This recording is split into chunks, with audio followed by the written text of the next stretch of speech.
everybody, my name is Jenna and today I'm going to be doing a spoiler-filled book talk of Graevale by Lynette Noni. Graevale is the fourth book in the Medoran Chronicles and it follows Alex on her continued adventures in Medora. Not going to say too much about it obviously because it is the fourth book, so there are a lot of spoilers to the first three. But basically this book has raised the stakes, has so much character growth, and is everything you could possibly want in a book, so y'all should read it. If you're interested in knowing my spoiler-free thoughts, I will leave a link in the description box below to my spoiler-free book review. So if you haven't yet read this book, feel free to go and watch that video, read the book, and then come back and discuss all the spoilers with us. I have a lot to say about Graevale, as I'm sure some of you can probably imagine, so I'm just gonna go ahead and jump right in. So the first thing that I want to talk about is the map. So we finally get a map in Graevale and it shows us kind of everything, and one of the things I love the most about the map is that you see a lot of places that you recognize, like, you know, Akarnae and Trillin and Woodhaven, and then you also kind of see a lot of places that you don't recognize, like Nihilus and Graevale, and you're just kind of like, what are these? What are these places? Do I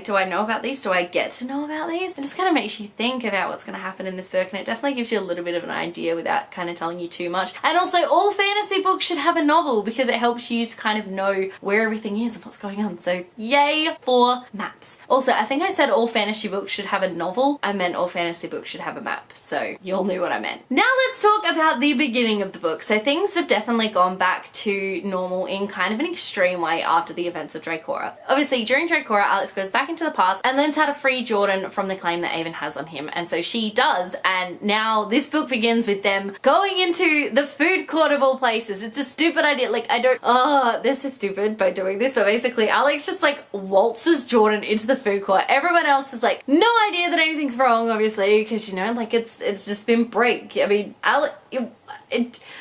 you just don't do that, because then DC has a very violent reaction, I guess is the best way to say it, but like it was beautiful and I loved it. So the first chapter though was absolutely fantastic because Jordix was born. You'll know that Jordix is one of my favorite ships, so the fact that it was born in this first chapter is just amazing. It was like really cute. He just like has his arm around her and just like kisses her on the just like, oh guys, oh man. The cuteness overload was just too much for me to handle, and it still is. Like, I'm dying, especially because like a certain boy from combat shows up and it's like, oh hello Mr. Caden, who then ups and disappears for like 10 chapters. Not cool, like just not cool. That's so not okay. Chapters 2 to 8 for me are always the ones that drag the most in this book, even though like a lot happens. Like Alex goes to Graevale, she's literally stabbed in the neck. No, not in the neck. Oh my god, could you imagine if she was stabbed in the neck? Oh no. Okay, Alex is stabbed in the leg by Gale, who is just like, she is like a traitor and she's not one of us, and I hate her so much, and we want Gale to go and die in a hole, basically. That is where I'm going with all of that. But so yeah, so she gets stabbed because unfortunately Roka is still in a coma, so he's got, you know, no hope of waking up anytime soon, which is devastating because like we all love Roka and he's just like in a coma, and it's like, ah, this is upsetting. Also, Roka in a coma kind of rhymes. Immediately after being stabbed, Alex is thrown into like the middle of the ocean by Mr. Mystery Man, and you're just like, bro, what gives? And I mean, supposedly like Mr. Mystery Man is supposed to be helping her with her gift, but at this point in time I was just like, what is happening? I hate Mr. Mystery Man more than anything like in the world. After completing a series of tasks that I definitely would have failed, Alex, you know, is accepted as a student, and I'm like, cool, I'm excited to see where this goes. Nice. He shows up next and he's like, bro, you made me tell Avon and like the entire room that I stabbed myself with my sword in order to like explain why my leg just started bleeding when you got stabbed, so thanks for that. I was like, lol. Basically, yeah, so Nyx is still connected to Alex, which is kind of awesome in a way. So he gets injured when she does, which is, you know, good, I guess. And so that's all a thing. The bedroom scene between the two. Okay, I say bedroom scene, it's not like that. The bedroom scene between the two of them is adorable, and I have to say, right, so when I first read this book, I actually started shipping them. I started shipping Alex and Nyx, which is so bad. So I was like shipping them for like half a second, and then I turned the page and Nyx is literally just like, yeah, I don't date outside my own species. And I was like, oh, okay. And Alex doesn't feel that way about him. Good, that's good. I'll just end this ship right here. Pretty sure I was like the only one on it anyway, so I'll just like moor that into the harbour. That's never seen the light of day. So we actually get a little bit of insight into what happened to the Drakons in this chapter. So basically Nyx kind of says, look, I don't really know a lot. All I know, because obviously like he's been in the Traevalg, but he says is that all I really know is that the Drakons left. We don't know why. We don't know kind of what really happened. So despite knowing that the Drakons disappeared, we really don't know anything about Zira. So like, I don't, where is Zira? Is he alive? Is he dead? Who knows? So that's something that I need to know the answer to. Like, Zira, best Drakon ever. So one of the big kind of twisty, like shock factor moments in this book was finding out that Maggie was a Mayorin. Like, Maggie, Alex's archery professor, is a Mayorin. And funnily enough, like when I went back and was like rereading some of the chapters of earlier books, the way Alex describes Maggie definitely makes it, like, once you know, you're kind of like, oh my god, how did I not pick this up before? So Alex kind of is just like, oh my god, like, you're a Mayorin. And so she starts like talking to her, and Maggie sort of explains, you know, like, yeah, she's like, I pretended to be Aelia all these years because obviously she needed to disappear, so I disappeared because I had nothing left for me in Maya because my brother was dead and all this other stuff. And then imagine our surprise that later on in the novel we find out not only is he alive, but he's Nyx. Mind blown. Like, yeah, so Maggie is Nyx's sister. I didn't see that coming. I have to admit, didn't see that coming. Loved it, but like, mind blown. Oh my god, alright, chapter 12. My reaction to chapter 12 was just, it's insane. Basically, when I first read chapter 12, I sent Lynette a message, like directly after reading. I had to take a break after this because I was just so like emotionally invested. I was reading it and I remember I started like punching my pillow because I was like, it's, oh my god! I just got really into it because Caden is one of Athura's students. And the stupid thing is, I should have known this because earlier on in Raelia, when Avon comes across Caden, he's just like, one of you is like Master Athura's talented proteges. And I'm like, how did I not pick that up? Because we knew at this point that his name is Athura, and yeah, and now they're gonna be like training together, and I'm just like, oh my god. Oh man, I can't get over this chapter. Okay guys, it was such an amazing chapter, and Caden's gift is like majorly cool. He can basically, when he touches someone, he can inherit their gift, and he only has to touch them once so that he can then use their gift. So like, wow, that's amazing. How cool is that? I want a gift like that. He like has all the gifts. So going to Nihilus was something really cool. When I first read it, I kind of thought that it like looked a little bit like Atlantis / the Gungan City. So Gungan City from Phantom Menace is like this, if you haven't seen it, it's this underground city in bubbles. And I just kind of thought that was like exactly what I was picturing when I was seeing it, and then I was thinking of like an Atlantean type of thing inside. It was really upsetting that like the flips were like, yeah, no, we're under the sea, we don't need help. And I was like, let's go in combat to bite you. And I was like 100% correct, obviously, but that was a little bit upsetting. And also, side note, Blake and Jira are like a thing. That's the cutest thing ever. Like, oh my god, can you imagine if they got married and then like Caden and Bear would be like kind of family? Oh my god, that's so cute! Oh, so by this point, Jordan and DC have like officially gotten together, which I love them so much. So by this point, they've like officially gotten together, and they are caught making out behind like one of the buildings. So teenage hormones strike again, which means that Alex and Bear get to go on an adventure together. And I really love this because, you know, I feel like Bear doesn't really, he's not front and center a lot, so he really doesn't get to go off on his own adventures with Alex. It's always Alex and Jordan and Bear. It's never just Alex and Bear. So getting to see them going to visit the Jarnoks was really awesome. Like, I loved that. I loved that it was something really different. It wasn't something that I was totally expecting, and although the trip didn't exactly go to plan, they kind of end up like bound and nearly sacrificed like a vicious crocodile looking guy. So thank god for Hunter, am I right? The Calyx kiss, well, the near Calyx kiss. That was amazing. So basically, when they get back from their foresty adventure, Caden's like walking Alex back to her dorm, and then they have like that moment where like they almost kiss, but they don't. And as a reader, you just want to like grab their heads and just like smush them together. I wanted that very badly, but they didn't kiss, so it's like another Calyx moment that like fleeted away from us, but a little bit upsetting. But I have to say, so there was a chapter in this book that I don't have written down in my notes because this is like from ages ago, where we actually learned a lot more about Caden, and we went with him and Alex to the hospital, the like really run down hospital that he was the patient zero of that plague thing that killed like his family and so many other people. It was really upsetting. Like, it was a really upsetting chapter, but it made Caden seem kind of more real, because there was a huge portion where I just did not trust him because he just kind of disappeared. Like, the first 10 chapters of the of the novel. Like, he's there and then he's like, and now I'm gone. He just... God damn it. Caden just kind of like disappears, and so you don't really trust him. But then we have this really nice scene between him and his aunt and Wajira, and it's a nice break from all the action to get to see it, and I loved it, and it made me trust and love Caden even more than what I already do. I was 100% correct about Graevale being where the Shadow Walkers were from. Like, I think it's kind of very obvious once you sort of see, even once you just like look at the cover. Like, look at this cover. Like, you can pretty much guarantee that this is Graevale because all the other covers have been like where we go in the novel. So even just looking at it, you can see like all these dark stuff here. Like, that is clearly where the Shadow Walkers live. And then you've got like the light side, and you're just like, that's clearly where the Day Riders live. Like, it's clearly like split down the middle. So I wasn't all that surprised when I found out that that's where the Shadow Walkers and Day Riders lived, but it was still awesome. But also, oh my god, poor Alex. The poor girl just wants to deliver her message and just wants the mortal races of Medora to just back her up because Avon is a douche who is just gonna like destroy everything, and no one believes her. And the Day Riders were like, yeah, no, we'll totally help you, but like, you have to get the Shadow Walkers on board first. And she's like, So then she participates in that trial theme of it, basically gets her arm burnt off, so like, that's great. So yeah, poor Alex, I love her, and it makes me really upset. And also shout out to Cassia for her name being used in this. So Cassia has a character, one of the Day Riders, which is awesome. Also in Graevale we meet Soraya, the Shadow Wolf Mutt, which is Alex's pet. So Alex gets a pet wolf. I want a pet wolf, and it's adorable, and I love her so much. But yeah, she's just like the cutest little thing. She's like, I'm pretty sure she's like entirely black with like this white paw, and she's just, I want a Soraya. Or maybe she's entirely white with a black paw.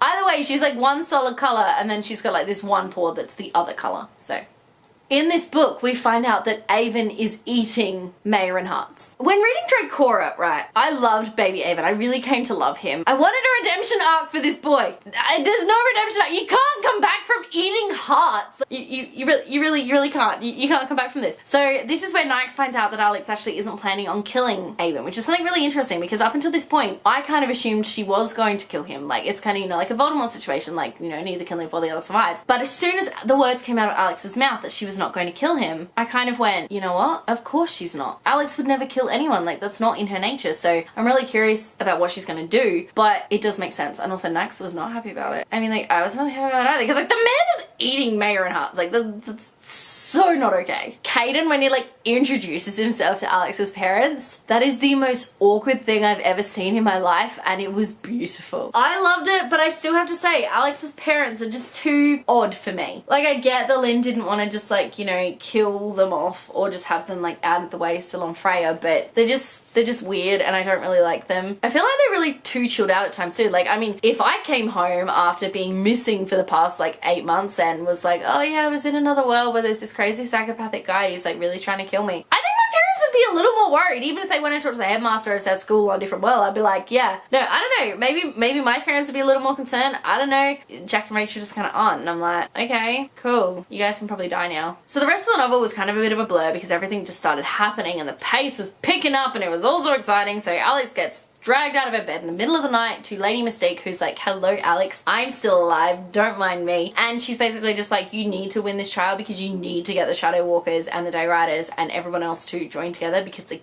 you need it. He's coming. Like, it's not an if anymore, it's a when. And so she teaches Alex how to use her last Shadow Walk that she's got in her ring that she was given earlier on in one of the other books, and she says to use that to win her trial. So then of course we go to Graevale and we actually have the trial, which is awesome, and Alex wins because of course she does. She's like a badass protagonist who is the best person ever, and I love her so much. So Alex wins that. The Day Riders are still kind of like, look, we're only going to help if the Shadow Walkers agree. And the Shadow Walkers are being total douches and they don't want to help anyway. They're basically just like, look, no. We said that when you won the trial, we would listen. We didn't say we'd do anything. And I'm just like, I feel like punching someone in the face. Oh my goodness. It was just like, ah. And then Marcus Varga being there, like, what a douche. He did not help the situation at all. Totally working for Avon. Don't trust him one bit. Hate his guts. Just should die in a fiery pit of burning hell after what he did to his son. But like, I don't hold grudges or anything. So things were definitely not smooth sailing from there on out, as Alex was drugged by Gale and was taken to Avon. She was like bound in the Treyarch, and she's just like, oh shit. I'm in so much trouble. And so she's like mentally, telepathically, like talking to Nyx, and it's just like, Nyx, I need your help, I need your help. And he's just like, no, I can't. Avon's got a prisoner that he's really excited about, like I need to go see that. And she's like, no, it's me. And then he just kind of, the door opens and everyone's like, you pretty much like see that moment, like reading it, you can just picture the moment that Nyx's face just goes,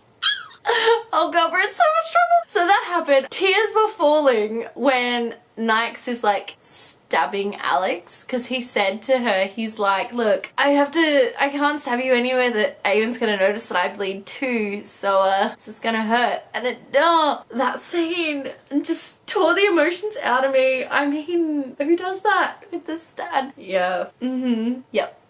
Nyx manages to rescue her and gets her out that night, but Avon has started attacking Graevale and Nyla's and everything, and Alex is like, I have to go there because there's a prophecy that says that I'm going to meet Avon in battle when day and night meet or something, and then the captives will be released. I don't know the prophecy off by heart, but so she believes that this is how she's gonna like defeat the how she's gonna fulfill the prophecy. Nyx is just like, oh no, not happening, you're too injured, you're staying away from Avon. Like, no, I'm not letting this happen. And I'm with Nyx the whole time. I'm just like, Nyx, don't let her go, don't let her go, I don't want to see this happen, I don't want them to go to the battle. Just no, nothing good is gonna come of this battle. I was right. So they head up to Draekora first so that Arts can get like a little bit of Langer and can like get a bit of a pick me up. And not Rogue, sorry, because he's in a coma, but like Zane and Kai are both looking at Nyx and just like, Alex, you have some explaining to do. And that's when she's kind of just like, look, I need to do this. And then it all kind of happens and Nyx makes that deal with her. He's just like, okay, no, you're not going anywhere to Avon. It's just like, okay, like I believe, and all this sort of stuff. So then we get to the battle at Graevale itself, and